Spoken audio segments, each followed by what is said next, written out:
Historia del siglo XX.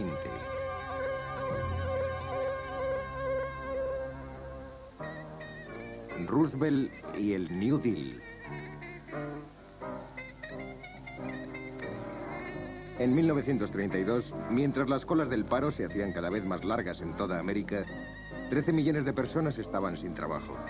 Casi un tercio de la población confiaba en las donaciones de organizaciones de caridad. No había seguridad social para ayudarles. Era la época de la Gran Depresión. Los desalojos se convirtieron en una imagen común, ya que la gente no podía permitirse por más tiempo seguir con los pagos de su mobiliario y sus viviendas.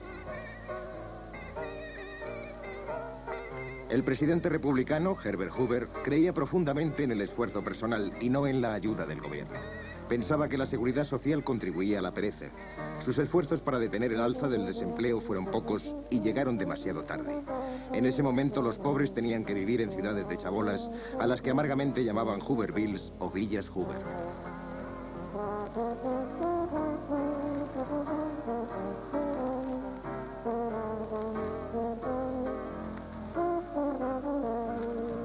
En una entrevista de prensa, Hoover le comentó a un periodista: nadie se está muriendo de hambre en realidad. El ambiente en la ciudad y el campo era desesperanzador. Parecía que las cosas no iban a mejorar nunca.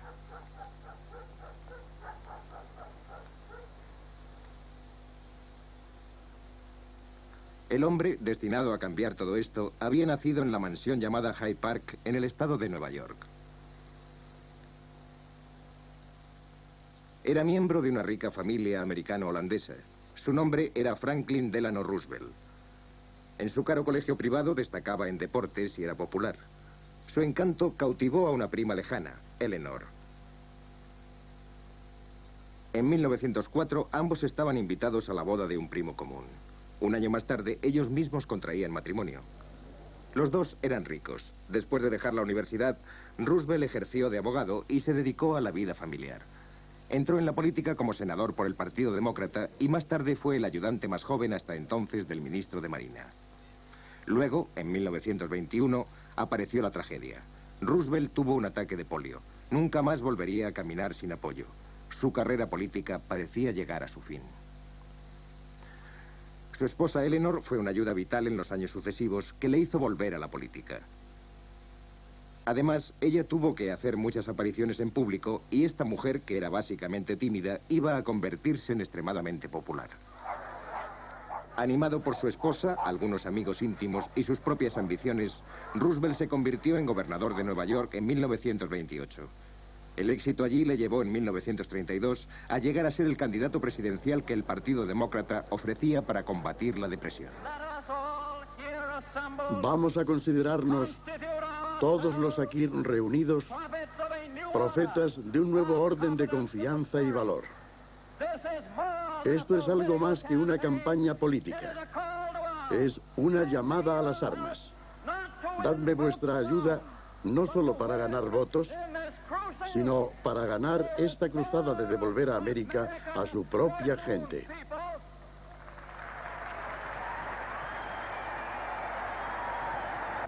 A pesar de su minusvalía, dirigió una vigorosa campaña contra el presidente Hoover. Su mensaje era claro. Él ofrecía a los americanos un nuevo acuerdo, el New Deal, que pondría a los desempleados a trabajar otra vez. No dio planes detallados para acabar con la depresión. A los votantes no les preocupaban mucho los detalles. Lo que querían y obtuvieron fue esperanza y confianza. El resultado nunca se puso en duda. Amigos míos, parece que ha habido una gran victoria esta vez. Así que permitidme agradeceroslo de nuevo, deciros que espero veros a todos muy pronto y desearos buenas noches con afecto.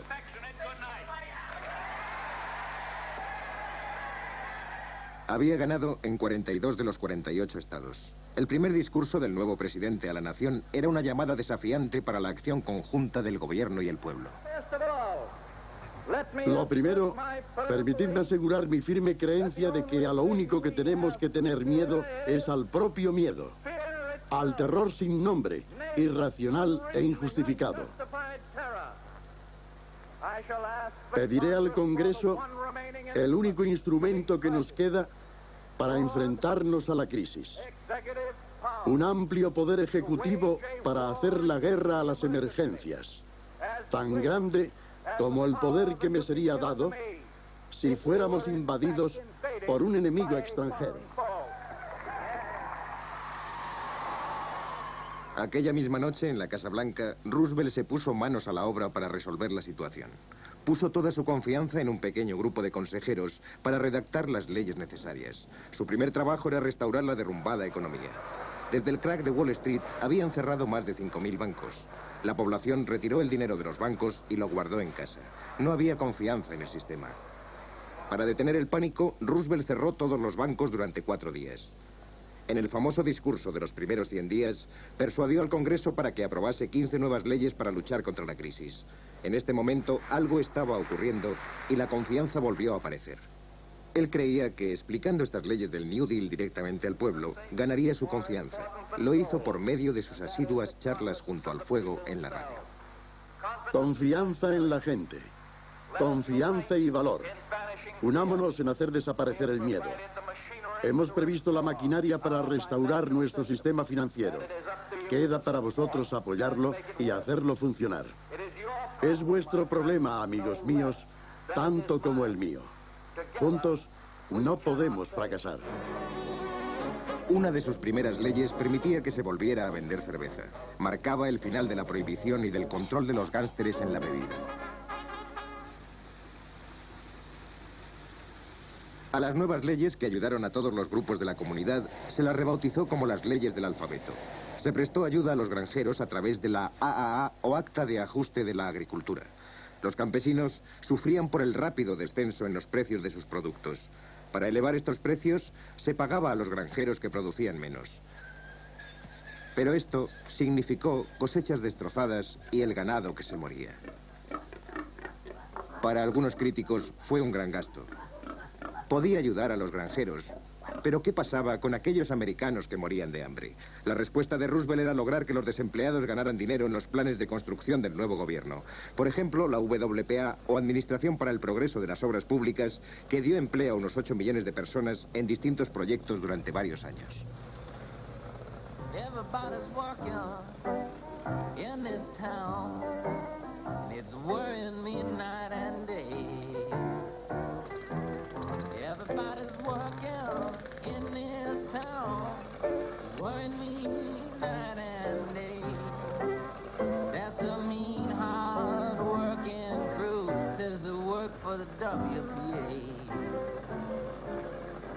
Para hacer que los jóvenes salieran de las autodestructivas colas del paro, se crearon los CCC o Cuerpos de Conservación Civil. Limpiaron miles de acres de terreno y plantaron millones de árboles para evitar la erosión de las tierras.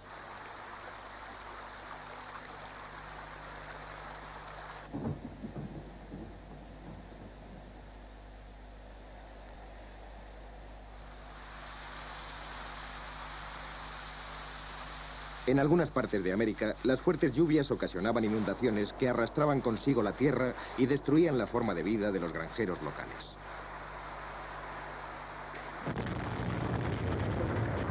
El Valle de Tennessee fue un ejemplo particularmente difícil y una de las más importantes leyes alfabéticas, la TVA, o Autoridad del Valle del Tennessee. Este vasto proyecto del gobierno construyó una serie de presas que controlaban las inundaciones y proveían al valle con electricidad barata por primera vez. Esto enfureció a las empresas privadas que se mantuvieron alejadas del proyecto. El águila azul era el símbolo de la NRA, Administración de Recuperación Nacional, que fue una de las leyes más populares del New Deal y consiguió mucha publicidad porque animó a las empresas a aumentar los sueldos de los peor pagados, mejorar las condiciones de trabajo y otorgó la muy esperada legalización de los sindicatos. Se organizaron grandes desfiles que mostraban el creciente optimismo del pueblo y la sensación de un propósito conseguido. Para millones de americanos en todo el país, parecía que los tiempos más felices habían vuelto de verdad.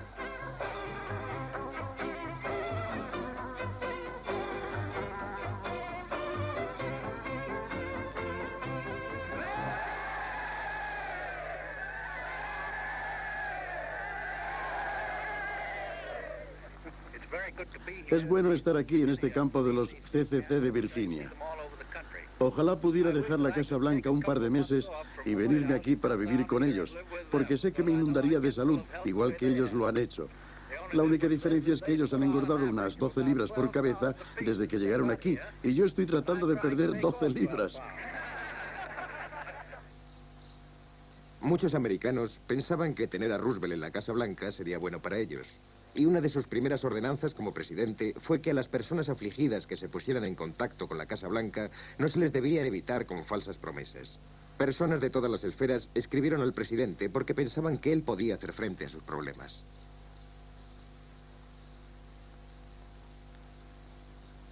Pero también Roosevelt tenía sus oponentes. Había algunos grupos minoritarios, aunque ruidosos, de socialistas y comunistas que creían que no estaba haciendo lo suficiente por la clase trabajadora. Además estaban los ricos, que se resentían de pagar impuestos más elevados para financiar el New Deal. Pensaban que Roosevelt era un traidor a su clase, una amenaza a su modo de vida. Algunos incluso se negaban a mencionar su nombre. Roosevelt hizo frente a esta oposición. Es verdad que se está pisando a algunos y va a seguir así. Pero son solo unos pocos en comparación.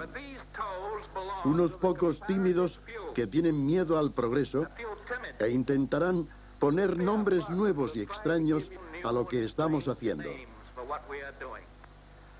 A veces lo llaman fascismo, a veces comunismo, a veces totalitarismo, a veces socialismo. Pero al hacer esto intentan hacer muy complejo y teórico algo que es en realidad simple y muy práctico. Yo creo en las explicaciones y en la política práctica. Pero en las elecciones presidenciales de 1936, Alfred Landon, el oponente republicano a Roosevelt, atacó el New Deal como poco práctico y extravagante.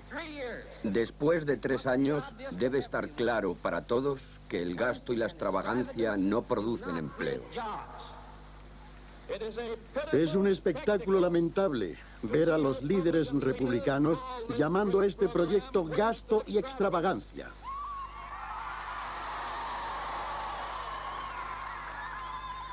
Claro que hemos gastado dinero.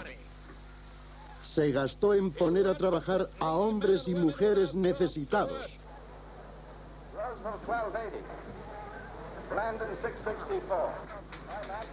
Cuando los resultados electorales aparecieron, estaba claro que Roosevelt había conseguido otra victoria aplastante. La mayoría de los americanos querían las dos cosas, a Roosevelt y el New Deal.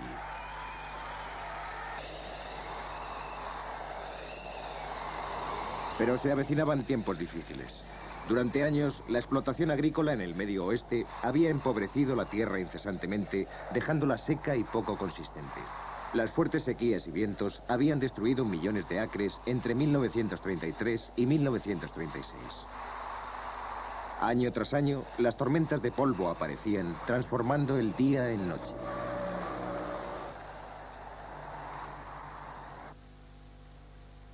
Se creó una enorme cuenca de polvo. Nada crecía.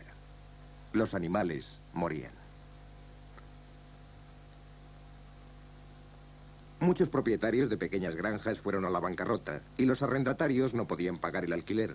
Hubo poca ayuda inmediata que el gobierno pudiera ofrecerles. Así empezó una inmigración en masa desde estas tierras. Miles, atraídos por las historias del oeste de oro, reunieron las pocas pertenencias que les quedaban en carretas desvencijadas y emprendieron el camino hacia California.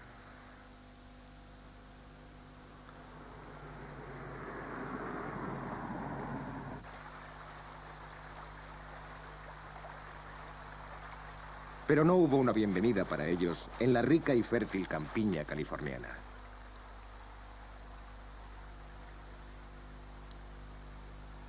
Los que habían sido alguna vez propietarios de tierra eran ahora afortunados al ganar unos pocos dólares en los campos y huertos de este estado. A no muchas millas de distancia, la industria cinematográfica de Hollywood fue uno de los éxitos más brillantes de los años 30. Las estrellas continuaron brillando para aquellos fans que las admiraban.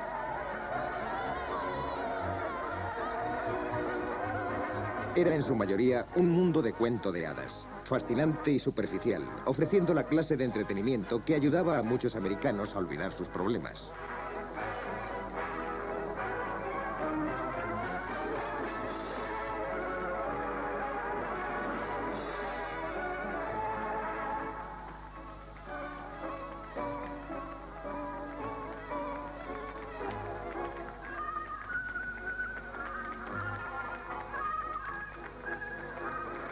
Pero en el mundo real, la vida de los refugiados en los campos de trabajo de California distaba mucho de ser lo que se veía en las películas.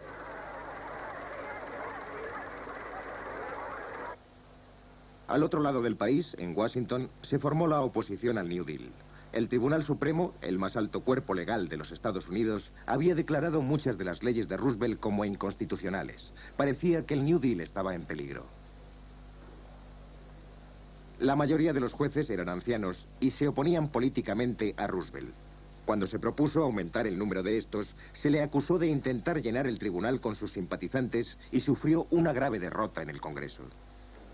La mayor parte de los americanos creían que el tribunal estaba por encima de la política y fuera del poder del presidente. También había problemas en el frente industrial. A pesar de los esfuerzos del New Deal, algunas grandes industrias se negaban a reconocer a los sindicatos. Así, en 1936 y 37, una ola de huelgas de brazos caídos barrió el país.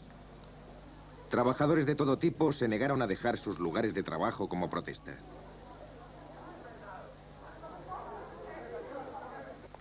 Por todas las áreas industriales de América, especialmente en los sectores del acero, del automóvil y del caucho, los piquetes de huelguistas continuaron.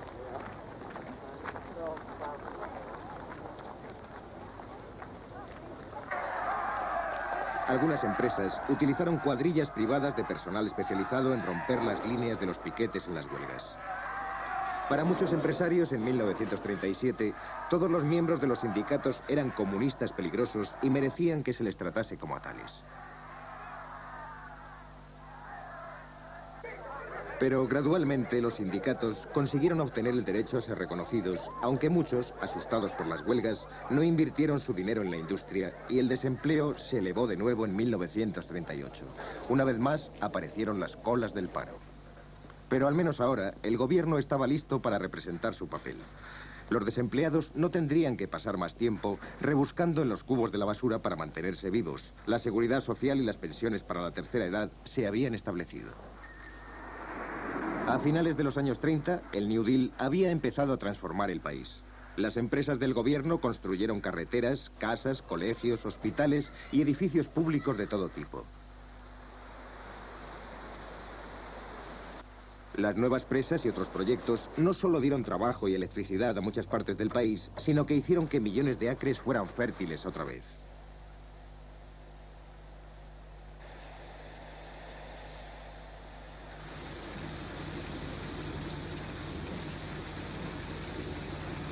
Ahora había menos granjeros, pero tenían el apoyo de los precios garantizados para sus cosechas. El New Deal había aumentado el poder adquisitivo de mucha gente, aunque al ponerlo en práctica había ofendido a muchos grupos, los grandes negocios, el Tribunal Supremo. Como él mismo dijo con su gesto de costumbre, todos están contra mí, excepto el electorado. Ellos habían visto América atravesando una época muy oscura.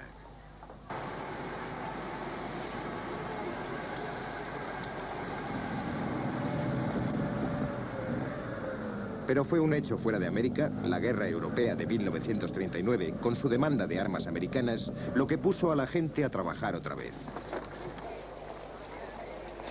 Irónicamente, fue este hecho, más que el New Deal, lo que finalmente acabó con el desempleo en los Estados Unidos.